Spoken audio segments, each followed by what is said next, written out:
नहमदहु व नसल्ली अला रसूलिल करीम अम्मा बाद। हिंदुस्तान से एक साहब ने पूछा है कि कुछ लोग 13 मार्च बरोज जुमा जो कल आ रहा है उसमें वो अलविदाई जुमा पढ़ रहे हैं और आखिरी जुमा पढ़ रहे हैं, क्या ये सही है? जवाब मर है कि नहीं। आपका आखिरी जुमा जो है वो 20 मार्च बरोज जुमा को है, क्योंकि आपकी ईद है 21 मार्च बरोज शनिचर को। इससे पहले आपकी ईद नहीं बनती है। उसकी वजह यह है कि 19 मार्च बरोज जुमेरात को इंडिया में चांद की ऊंचाई सिर्फ 5 डिग्री, चांद 10 डिग्री में नजर आता है।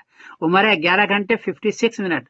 आपको 19 मार्च को चांद नजर नहीं आएगा, इसलिए 20 मार्च को आप ईद नहीं कर सकेंगे। आपकी ईद 21 मार्च बरोज शनिचर को है। इस एतबार से 20 मार्च पर जो जुमा जो आ रहा है अगला, वो आपका अलविदाई जुमा है। एक बात तो ये अर्थ कर दिया। दूसरी बात पूछी कि अलविदाई जुमा की कोई शरीयत में हैसियत है?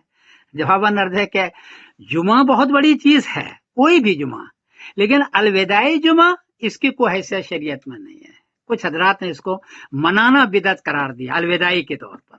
बाकी जुमा तो बहुत बड़ी चीज है।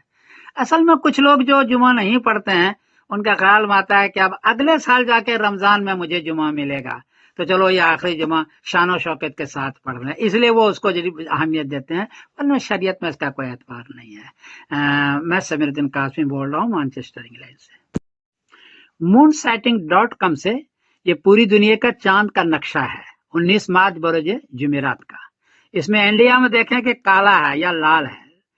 लाल का मतलब कि 5 डिग्री चांद है, चांद नजर नहीं आएगा। हरे का मतलब होता है कि 10 डिग्री चांद नजर आएगा, जो अमेरिका में है। इसलिए 19 मार्च बरोज जुमेरात को इंडिया पाकिस्तान वगैरह में चांद नजर नहीं आएगा। इस नक्शे को देखा।